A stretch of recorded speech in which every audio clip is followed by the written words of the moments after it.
Hello everyone, in this video we'll go over the Vocabulary Workshop Level Orange Unit 8 words. You can follow along at home using your book. Let's get started. Our first word is awkward. Awkward is an adjective and it means not skillful or graceful, hard to handle, or embarrassing. When something is awkward, it might look a little bit funny when other people see it, or you might feel embarrassed about what you are doing, or even a little bit shy. The example sentence says, when you first learn to dance, your movements may be awkward. So imagine it's your first time dancing, or you're just learning how to dance. Then when you try to dance, it might look a little bit funny or a little bit silly, just like in this video here. So we can describe this as being awkward. Remember, awkward is an adjective, so we're using it to describe actions or people. For this picture here, I could say she felt awkward meeting so many people at one time. So if you ever have to meet new people and there's a lot of people that you have to meet, it might feel a little bit embarrassing or even a little bit hard to handle, like difficult to do. So it can also be described as being awkward. For this picture here, I could say, carrying all the boxes at once made his walk look awkward. So the way that he's walking here looks a little bit awkward. Clumsy is a good way to describe it as well. He might fall. So in all of these cases, we can use the word awkward to describe the people. The synonyms are clumsy and bumbling. And antonyms are graceful and skillful. Is there ever a time that you felt a little bit awkward? Our next word is clatter. Clatter can be a verb or a noun. As a verb, it means to make short, sharp sounds by rattling or banging together. And as a noun, it is a hard rattling sound, busy excitement, or noisy chattering. So in both of these cases, the word clatter is used in a similar way. It's often a kind of noise that is made. The example says, the old trains clatter down the tracks. So if you think about the sound that a train makes when it's going down the tracks, the little lines on the ground where the train is going, then we can describe that sound as a clattering sound. It's kind of like when metal is hitting together. Or I could also say, the dishes clattered to the floor when the table was bumped. So these dishes fell down to the ground and they're broken, so when they fell and hit the floor and broke, they made a clattering sound. They clattered to the ground. And as they were falling down, they were probably also making some short, sharp sounds as they fell. And of course, we could describe a baby's rattle as making a clattering sound. We can say the baby clattered his rattle happily on the mat. And a horse's hooves are often described as making a clattering sound, especially when a horse is walking on a cobblestone street like this one. So I can say the horse's hooves clattered along the cobblestone street. And as a noun, let's look at the example. The clatter of factory machines can be quite loud. So when we are using clatter as a noun, we often say the clatter of and then something afterwards. For example, I could say, everyone could hear the clatter of my teeth on the cold day. So when your teeth are bumping together, usually because you're cold, we often call that a clattering sound. Some synonyms for clatter are to rattle, chatter, a racket, or a commotion. And there are no antonyms for this word. Our next word is gallant. Gallant is an adjective, and gallant means showy in appearance, brave, showing courtesy, or very attentive to. So someone who is gallant might be brave or very polite, so they have good manners, or they might look very fancy. It can be a person or it can be a thing because gallant is an adjective that we use to describe nouns. The example says, "We saw the parade of gallant sailing ships." So in this sentence, there are some sailing ships, which I think look very beautiful compared to regular ships because of their giant sails. So something that looks showy or grand or very amazing, we might describe it as gallant, just like in this sentence here. Since gallant is also used to describe someone who is brave, I could say, "The gallant knight saved the villagers from the evil dragon." So this knight was very brave to fight the dragon for the village. And someone who shows courtesy has good manners. So we could describe them as being gallant as well, just like this man here in this picture. I can say, "He offered a gallant bow for the lady." So he took off his hat and he bowed and said hello to this lady. So that is good manners, so we can describe him as being gallant. Some synonyms for gallant are dashing and valiant. And an antonym is cowardly.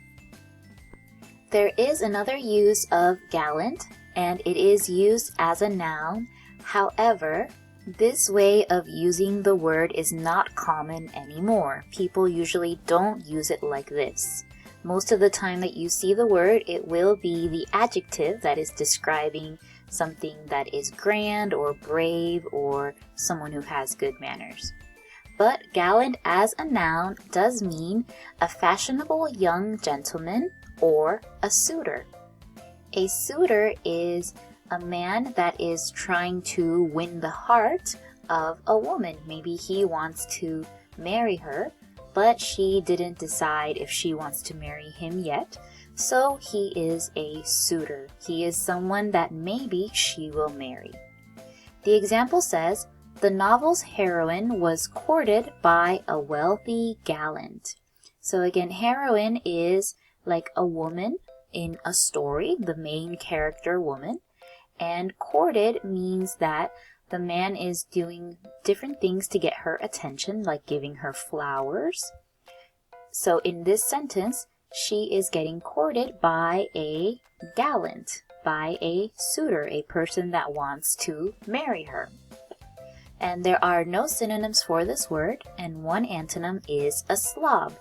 And again, remember, this word gallant is not commonly used as a noun. You might see it in books, very old books, but it's not often used in conversation.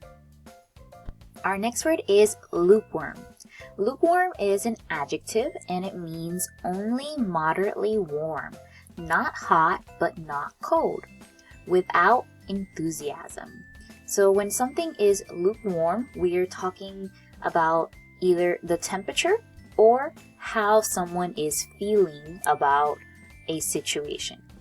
The example says, "A dull speech is likely to get lukewarm applause." So in this sentence, if someone is giving a speech, but it's very dull, so dull means it's a little bit boring or not fun, then that speech will probably not be enjoyed by the audience. So unfortunately, this man will probably get lukewarm applause or applause that has no enthusiasm, so they are not excited. In this picture here, I can say, "She gave a lukewarm smile and didn't say much." When someone doesn't care about something, they might give a smile like this that's not a very big or happy looking smile, so you can describe it as being lukewarm or not exciting, without enthusiasm. I could also say, "The students showed a lukewarm reaction to the new rule." Imagine if your teacher put a new rule in the classroom, but most of the students didn't like it, then their reaction might be lukewarm or not excited. And the other definition of lukewarm is talking about the temperature of something. I could say, "My coffee was lukewarm after 10 minutes. So when you first make coffee, maybe it's very hot. And then after a while, it might get warm. But if you wait too long, it might get lukewarm. So it's not warm, it's not cold, it's kind of in the middle. The synonyms for lukewarm are tepid and half-hearted. Antonyms are hot, icy, eager, and enthusiastic. Our next word is plentiful. Plentiful is an adjective and it means in great supply, easily available, or more than enough.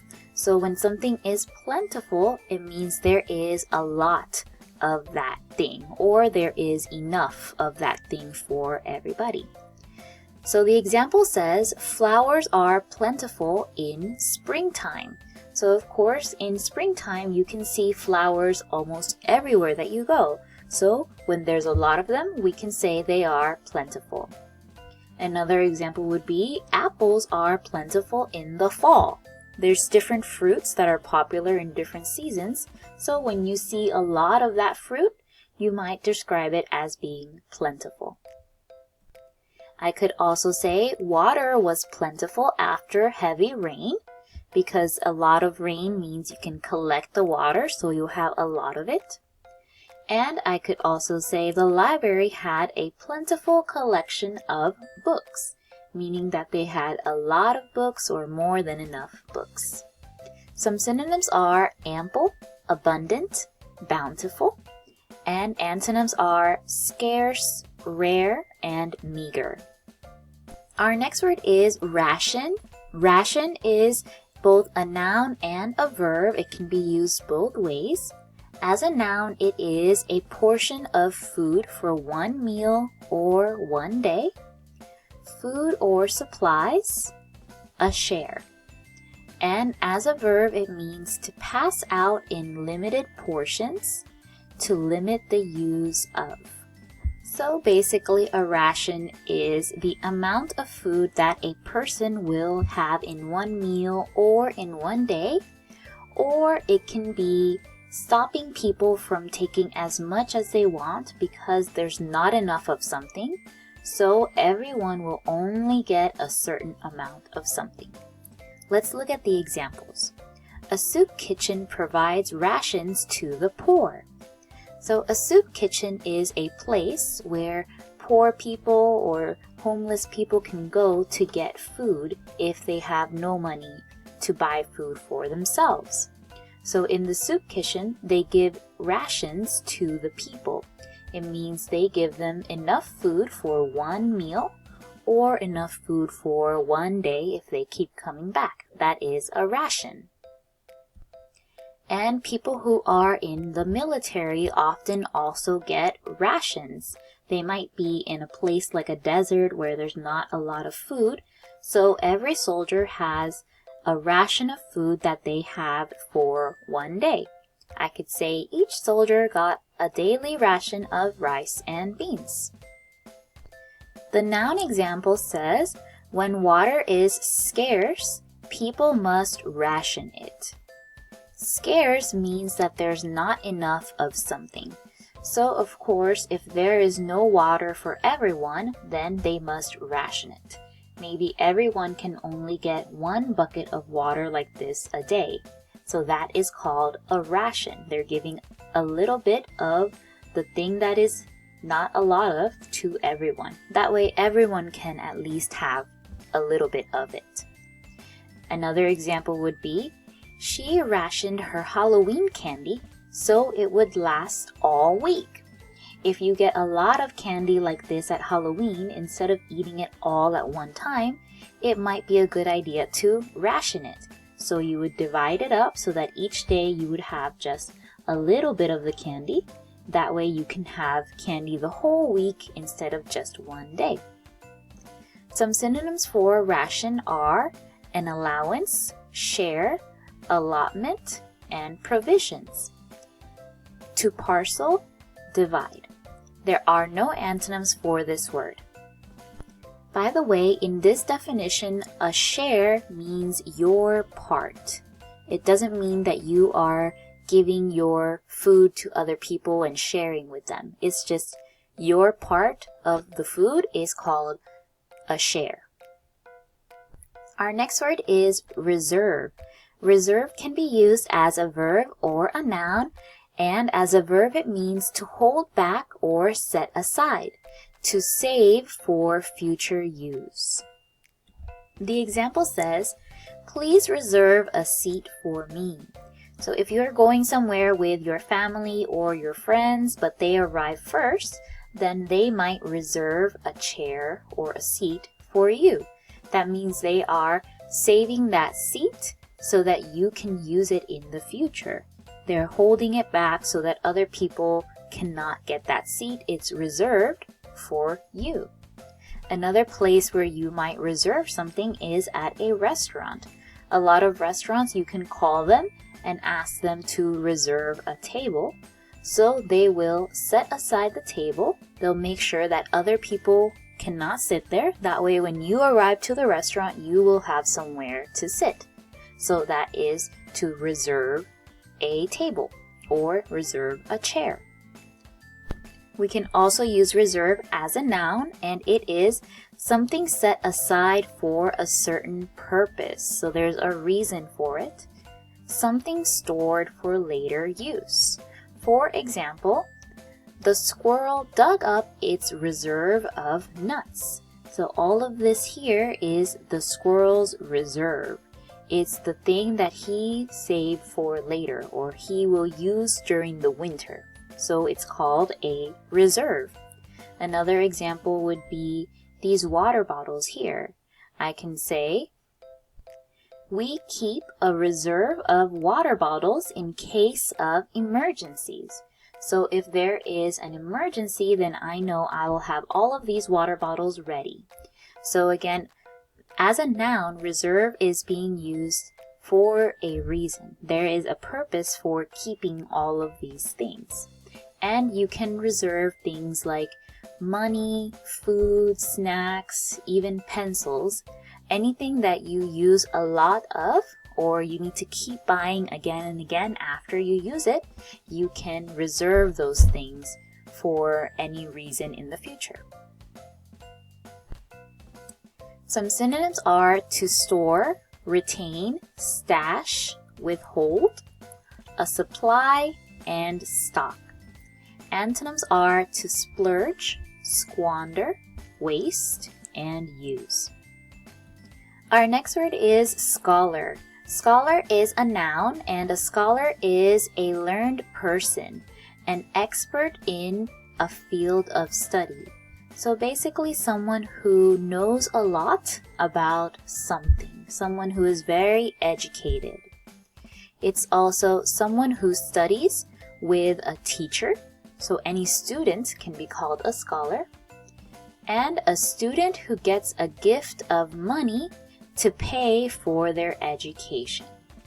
Let's look at the example first. The book was written by a respected scholar. So in this sentence, there is a book that was written by a scholar, which again is a person who maybe studied a lot. They know a lot about some topic, so they wrote a book about it. Then they are called a scholar. A long time ago, there were scholars that would help the kings and queens by keeping information for them. They would write it down in books. They read a lot of books, so they knew a lot of information about different things, and they would give their advice to kings and queens. These days, most scholars are people who have finished university and are really experts in whatever they studied. And of course, a scholar is also just a student, someone who studies with a teacher. For example, I could say, the young scholar read every book he could find about dinosaurs. So he was really interested in dinosaurs and he read all the books. He is a young scholar. He's learning from a teacher. And the last definition of scholar is a student who gets a gift of money. So this student here got a gift of money to pay for her school. So we would call her a scholar. Some synonyms for scholar are a sage, professor, authority, and a pupil, which is a student. There are no antonyms for this word. Our next word is smolder. Smolder is a verb and it means to burn slowly with smoke but no flame, or to show pent-up feelings. For example, a person may smolder with rage but say nothing. So in this sentence, we're using the second definition of smolder, which means someone is having some feelings, but they are not letting those feelings out. They're keeping those feelings inside of them. So in this sentence, that feeling is rage or anger. So a person might smolder, they might continue to be angry without doing anything for a long time.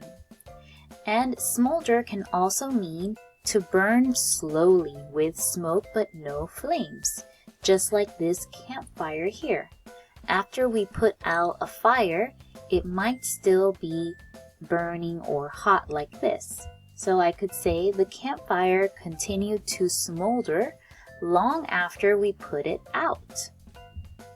Some synonyms for smolder are to simmer, fester, seethe, fume, and stew.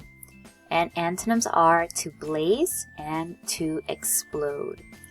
And this word smolder is most often used specifically for when someone is very angry or upset about something. We can say they were smoldering with anger or smoldering with rage. You can think about it as if your body inside was burning up like a fire because you're so angry. That's what it feels like to smolder. Our next word is trudge. Trudge is a verb and it means to walk or march slowly and with difficulty or tiredness. So when you're trudging, you're walking slowly and it's also very difficult and you might be tired. For example, at the end of the long day, workers trudge home. So if a worker had a very long day, you might see them walking home like this. So we can call it trudge. They are trudging home. They are walking in a very slow and tired looking way. I could also say the mailman trudged through the heavy snow because walking in snow is very difficult. So he is trudging through the snow. I could also say the little girl trudged through the mud in her rain boots. Walking in mud, especially if it's a little bit deep, is very difficult. So this word trudge is a good verb to use instead of just walk. And a last example would be, she trudged home after getting a bad grade on her quiz. So if she got a bad grade and she has to go home and tell her mom, then she might be walking very slowly and feeling a little bit tired because of her bad grade. Some synonyms are to plod, slog, and tramp. Antonyms are to prance, race, and hurry. Trudge can also be used as a noun and it is just a long, tiring walk. For example, if I miss the bus, it's a 2-mile trudge to school. So in this sentence, trudge is just being used as a long walk that will make you very tired. So you can imagine something like this that's very long and far away. We would call this walk a trudge. Another example would be, the hike wasn't fun at all. It was just a trudge through the woods. It was a long, tiring walk through the woods. Another example would be, our trudge through the hot desert to the famous temple seemed endless. So they had a long, difficult walk through the desert because they were going to go see a famous temple, but their trudge or their walk felt like it would never end, so it was endless. Some synonyms are a hike, and there are no antonyms for this word. Our next word is volunteer. Volunteer is a noun, and it is a person who chooses to join or to do a service. Someone who gives time or effort without pay. So anyone who is volunteering, they are joining something to help. Usually it's for helping like clean up beaches or helping with animals or helping the poor or homeless people. And they are helping without getting any pay, without getting any money.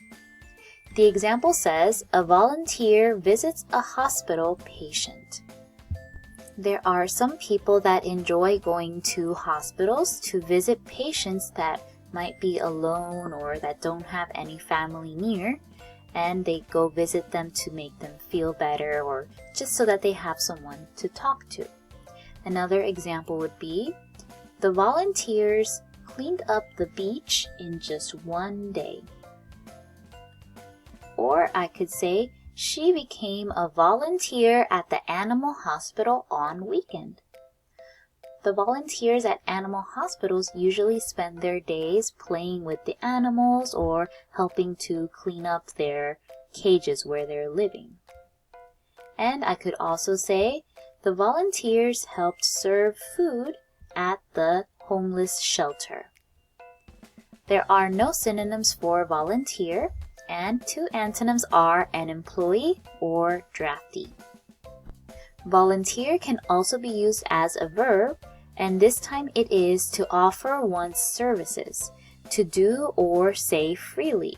So when you're volunteering as a verb, it's like saying, I will do it, or you can pick me. Often the symbol for volunteers are hands up, like this picture here, because someone who is volunteering is agreeing to do something. The example says, who will volunteer to set the table? Have you ever had to set the table at your house? Set the table means that after your mom is done cooking all the food, then you prepare the table by bringing all of the plates and the spoons and chopsticks and cups, putting everything on the table so that way everyone can sit down and eat dinner together. That is called set the table. And often there is someone in the family who will volunteer, or they will say that they will do it. Here in this picture, you can see this girl is volunteering to organize the books. So anytime that you say you will do something, you can use the verb volunteer. I volunteer to blank. A synonym is to enlist, and there are no antonyms for this word. Our last word is weary. Weary is an adjective, and it can also be used as a verb. It means feeling tired, worn out, having no more patience, or as a verb, to make tired, to grow tired. So anytime that you are weary, you are feeling tired or like you have no energy for some reasons.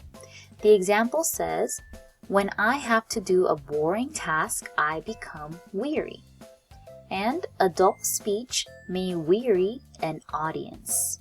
So of course, again, we talked about it in the past. If someone is doing a dull or boring speech, then it might make the audience bored, or we can use the verb weary here. It might make them weary, make them tired, or make them grow tired.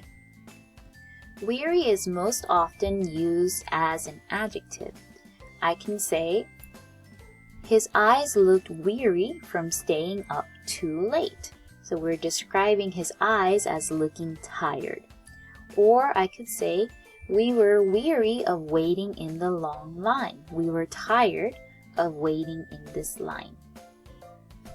Maybe you feel weary after doing a lot of homework because it makes you tired. When is the time that you felt weary? Some synonyms are exhausted, drained, and fatigued, and to tire. Antonyms are fresh, lively, energetic, to enliven, and energize. And that's all for this video. We went over the Vocabulary Workshop Level Orange Unit 8 words. Thank you so much for listening and see you next time. Bye!